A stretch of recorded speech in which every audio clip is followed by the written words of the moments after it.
Hola, qué bueno que ya es viernes, estamos a 18 de, de marzo del año 2022 y el mundo sigue complicado. República Dominicana, por suerte, no tiene grandes problemas, ya que tenemos 2 días preocupados por el rompimiento de mi amigo Santiago Matías y de la colaboradora y parte de su elenco en Alofoque Radio, Jessica Pereira.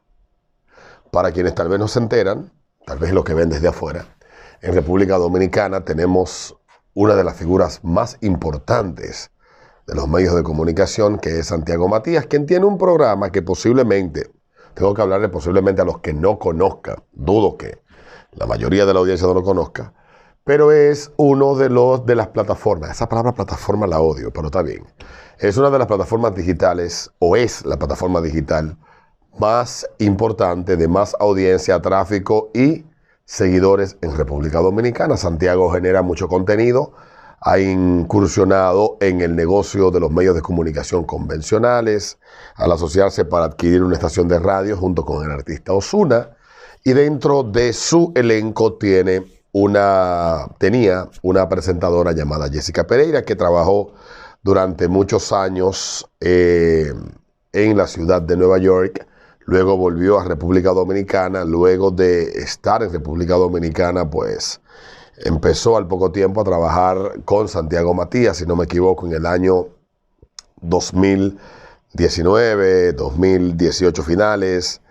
Y ahí ella se mantuvo durante 3 años. Ella creó también su propia plataforma, su propio canal de YouTube. Tiene casi 800,000 seguidores, la ve un montón de gente. Ella produce su propio contenido y parece que por ahí vino la situación entre Santiago, que vio de alguna manera, tal vez, entiendo yo, estoy especulando, que esta muchacha sacaba provecho de su plataforma para la propia, la de ella. Y entonces de ahí para adelante comenzó una serie de situaciones, un rompimiento que se hizo público a principios de esta semana y que ha seguido escalando en las redes sociales. Lo último que ha pasado, el último capítulo que ha pasado es la grabación, entiendo yo, como no abogado, sino conocedor de estos aspectos de la ley, porque como gente que trabaja en los medios de comunicación debo de conocer ciertos aspectos de la ley que, bueno, que tienen que ver con la práctica de lo que hacemos. Y grabar a un colaborador de Santiago y luego subir el video donde este da unas declaraciones sobre una entrevista y una vaina, una locura. O sea, esto ha sido una locura. Yo espero que ellos sepan que el daño que se están haciendo uno al otro, pareciera que están en una disputa donde se está tratando de ver quién es el que más daño le provoca a la otra persona. No una disputa por quién dice la verdad. Tal vez el motivo es ese. Pero al final lo que se está viendo es como quién puede dañar o afectar más a la otra persona. Y cuando las disputas se centran en ese tipo de lo que lo motive es eso, pues definitivamente que ahí no gana nadie. Ahí no gana absolutamente nadie. Cuando usted se mete en esas situaciones, el clickbait no puede ser, no puede deshumanizarnos hasta el punto que perdamos de vista todo lo que nos estamos llevando de bruces, nos estamos llevando entre las patas. Y ojalá que ambos, que son personas muy talentosas e inteligentes, puedan entender esto y que ya lo dejen ahí. Porque si no, esto va a seguir escalando y no se sabe hasta dónde llegue. De si tratar de parecer quién es el bueno, quién es el malo, el villano, la villana, etc. No creo que sea algo provechoso para ellos en términos personales. Entretenido para el que está en su casa frente a un teléfono. Ayer tuve la oportunidad de ir a varios lugares y lo que se hablaba y lo que la gente estaba viendo era este chisme, porque las redes sociales han hecho eso con todos nosotros. Hace un tiempo yo leí aquí algo, aquí en el canal, algo que escribió Juan Soto Ibars, y yo quiero comentarlo de nuevo porque me parece oportuno en este caso mencionarlo, porque nos estamos dejando arrastrar por el morbo de la gente. Y repito, no debería bajo ninguna circunstancia ser así. Dice, las redes sociales no fueron una respuesta a las necesidades de la humanidad, sino un reto de informáticos con tendencia a la misantropía. Misantropía, vamos a hacer lectura comprensiva. Misantropía es el odio, la adversión, la desconfianza o el desprecio en general hacia la especie humana, el comportamiento humano o la naturaleza humana. O sea, repito, fueron respuestas a las necesidades de la humanidad, no fueron una respuesta a las necesidades de la humanidad, sino un reto de informáticos con tendencia a la misantropía, cuyo invento se salió de madre. Pusieron las herramientas al alcance de todo el mundo y la auténtica naturaleza humana, vaqueada por el pánico, la inseguridad y la soledad, la transformó en el vehículo que transmite más velozmente los sentimientos de ofensa e indignación. En lugar de responder a una necesidad, las redes sociales conectaron con miedos profundos del ser humano. Y creo que estos dos buenos amigos están dejándose arrastrar para satisfacer una audiencia que va a los comentarios y los agita, que va a la caja de comentarios de los canales de YouTube y los agita, que va a Twitter y los agita, que va a Instagram y los agita, porque ellos se sirven de la sangre que ustedes derraman al herirse. Y yo sé que entiendo bastante bien el negocio, sé que es la economía de la creator economy y toda esa mierda, la conozco bastante bien, formo parte de ella en parte con mi canal y con los medios en los que estoy, en la realidad de hoy, pero no podemos perder el sentido humano, no podemos perder de vista la parte humana y no podemos dejarnos arrastrar hasta un punto donde nos olvidemos que somos humanos solo porque hay un view que captar o hay un like que conseguir o un comentario que motivar. Se están haciendo daño y están perpetuando un modelo que nos va a terminar jodiendo. Lo digo con cariño, lo digo desde la mejor de las intenciones. Me he visto en 1000 controversias. Mucha gente sabe lo que ha pasado en los últimos meses. Yo no he perdido el sentido de la realidad. En medio de las controversias que me he visto, he sabido cuándo debo de parar. Recuerdo y le agradezco cuando un buen amigo me llamó y me hizo consciente del juego en el que yo estaba cayendo. Y supe poner el freno en ese momento. Y me olvidé de ese tema. Y seguí adelante. Y aguanté todo lo que se pudo, lo inimaginable. Creo que ambos tienen ya que reflexionar y entender que se están haciendo daño. No es como me dijo a mí una basura. Esto es farándula. Es farándula en tanto y en cuanto lo que se esté debatiendo no se convierta ya en una cuestión personal que empiece a provocar sentimientos de tristeza, dolor, de amargura en los que intervienen. Ese es mi comentario. quiero hablar respecto a ese tema. Quiero hablar de algo más importante y tiene que ver con los precios. El gobierno dominicano, veo en el periódico, primera plana, ha destinado más de 3.400 millones para subsidiar alimentos para enfrentar la escalada de precios. El gobierno debió hace días haber hecho circular esta nota, porque es importante. Esta nota le da contexto a todo lo que está pasando. La ONU alerta que la guerra que está pasando entre Ucrania y Rusia puede aumentar el precio de los alimentos un 22%. Dice, las consecuencias de la invasión rusa de Ucrania puede sentirse en forma de hambre para millones de personas que viven a miles de kilómetros de las naciones enfrentadas. En un análisis pormenorizado de todos los riesgos que implica la guerra entre las dos superpotencias agrícolas, la FAO describe un panorama de aumento de precios que causaría en sus simulaciones que el número global de personas malnutridas pueda aumentar entre 8 y 13 millones entre el 2022 y el 2023. Dice que el informe recuerda que los países enfrentados, entre los principales exportadores de trigo, maíz, colza, pipas, aceite de girasol y demás, Rusia es el suministrador número 1 del mundo de fertilizantes nitrogenados, y ellos prohibieron la exportación de fertilizantes, y el 2 de fertilizantes fosfatados y postásicos.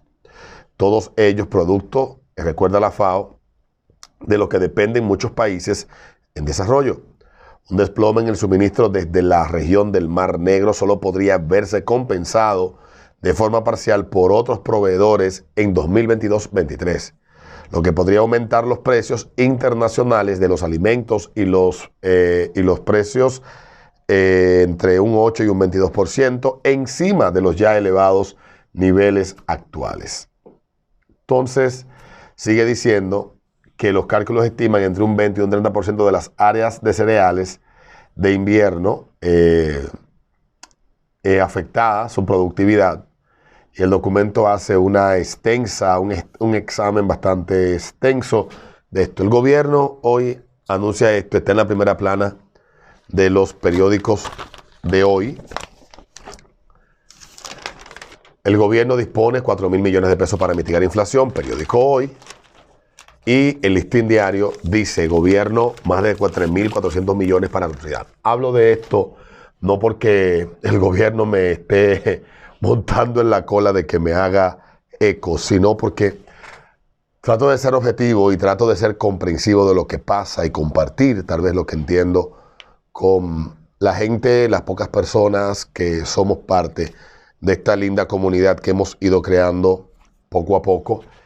Y creo que en medio de todo lo que está pasando, en medio de todo lo que está sucediendo, el gobierno ha cometido un error, en mi opinión, en la comunicación, y es, primero, no hacer entender de manera clara a parte importante de la población, sin caer en el sensacionalismo y en el espectáculo similar al que vivimos con el proceso que ya ha sido olvidado y todos saben que comenzó aquí en marzo del 2020 y que, producto de este conflicto, pues los medios de comunicación se olvidaron curiosamente de este asunto. Intentan vendernos ahora el asunto de lo que está pasando en China, pero lo que está pasando en China no va a ser otra cosa que empeorar la situación, porque China ha tomado la decisión de cerrar ciertas ciudades y eso va a afectar definitivamente la cadena de suministros en Occidente. El error ha sido el mismo. Desde el 2020 hasta ahora no nos dimos cuenta que seguimos dependiendo enormemente de China, y China parece que está apostando también a que no solamente lo que está provocando la guerra, sino también ellos ser parte de todo lo que está sucediendo. Hay teorías que plantean por qué esto se está dando, pero no quiero entrar en ese asunto, sino en el error que cometen los amigos del gobierno dominicano al hacerle pensar a la población que el alza de precios en casi todos los productos que se consumen en el país es algo que ellos pueden controlar, es algo que el gobierno puede resolver. Y no sabemos hasta qué punto la economía dominicana pueda aguantar la inflación que se está generando en el mundo entero, no solamente producto del conflicto entre Ucrania y Rusia, sino también como secuela de lo que hemos vivido los últimos 2 años y de las decisiones fueran motivadas con una segunda intención o fueran por error, que las decisiones que se tomaron producto del lío previo. Entonces, el gobierno está haciendo un intento de que esto impacte lo menos posible el bolsillo y la vida de la gente. Ayer comenzaron las ventas de unos kits en cadena de supermercado. He visto a la gente del PLD decir, bueno, lo que el PLD regalaba, el gobierno lo vende. Yo creo que el PLD no regalaba nada, a menos que lo hicieran con fondos que extrayeran de los bolsillos de los miembros del partido, que ese dinero fuera a un fondo común y se destinara para comprar comida y entonces saliera el partido a repartirlo. Si era comida que se compraba con dinero del presupuesto nacional, pues entonces el PLD no regalaba nada. El PLD, por ahí simplemente, le entregaba a la gente sin pagar, sin recibir un pago a cambio, la comida, tomando dinero que recaudaba de los bolsillos de los contribuyentes, que somos todos los dominicanos. De alguna manera será devolviéndole a quien pagó parte de lo que pagó. Entonces, eso es para dejar claro eso por esa parte. Si este gobierno decidió ahora pagar una parte, el alza, etcétera, llegar a un acuerdo con los supermercados y el alza asumirla económicamente, bueno, ese es otro tema, otra fórmula, no sé de economía, pudiéramos discutirlo con alguien que sepa de economía y que nos lo explique más claramente, pero no creo que haya ningún mérito en regalar comida. Ojo, no estoy diciendo que esté mal para el que lo necesite. Simplemente estoy diciendo es que en ese rifirrafe de oposición-gobierno no quiero caer en esa subjetividad pendeja y maniqueísta de blanco-negro. No. Esto es un tema complicado. Y el gobierno, de alguna manera, está tratando de amortizar, de amortiguar lo que para el bolsillo de mucha gente puede ser un golpe duro. Y la inflación nos está comiendo a todos. A los que ganamos medio, a los que ganan mucho, a los que ganan poco, está afectando el bolsillo de la mayoría de la gente, no solamente en República Dominicana. En Europa, en Estados Unidos, en El Salvador, en México, en Argentina, en Chile, en todas partes. Un fenómeno global.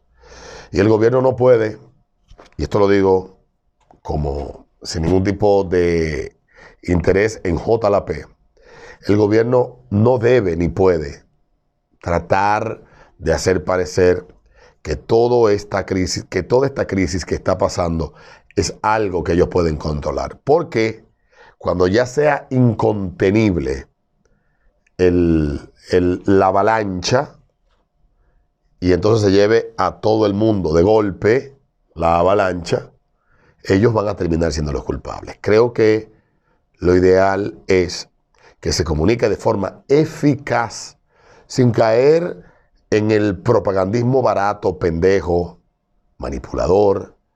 Creo que tiene que buscar el gobierno las voces más creíbles del país para que le haga entender a la gente que lo que está pasando no es que hay un hijo de la gran puta que tomó la decisión en República Dominicana de que las cosas se vendan caras. Es que hay un fenómeno global que está afectando los precios a todos los niveles. Ayer, por ejemplo, un simple comentario de una autoridad rusa que decía que no hay ni siquiera de forma cercana un posible acuerdo entre Rusia y Ucrania, provocó que el petróleo todo el petróleo, todos los tipos de petróleo subirán de precio. El de referencia de República Dominicana, todo subió de precio en el día de ayer. Entonces, ¿qué tiene que hacer uno? Prepararse, preparar el bolsillo, saber en qué gastar el dinero, si tiene mucho efectivo, saber en qué invertirlo, en qué convertirlo, porque si tienes 100,000 pesos hoy, mañana es posiblemente que sean menos. Estoy hablando de manera supositoria. Entonces, es eso. Ojalá que la gente pueda entender lo complicado de la situación en la que estamos. Creo que esta situación en la que estamos a mí me genera más incertidumbre que la de hace 2 años. A mí. Miren que yo he tratado, sobre todo en estas últimas 2 semanas, he tratado de mantenerme lo más alejado de la manipulación y el sensacionalismo que se le ha dado al tema de la guerra. La manipulación emocional, la manipulación de pánico que ha habido. Pero no significa que yo no esté al tanto de lo que está pasando. Estoy atento. Pero si se fijan, yo me he enfocado en cuestiones muy puntuales de todo esto. En la censura que estamos viviendo, producto del conflicto, en la manipulación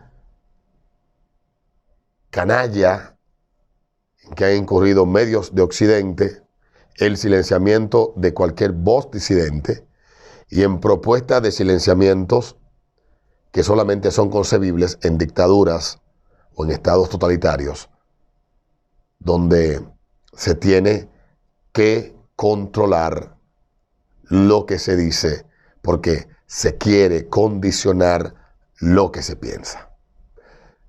Y me he mantenido alejado de todo eso, pero no significa que no esté consciente de que hay un tema complicado.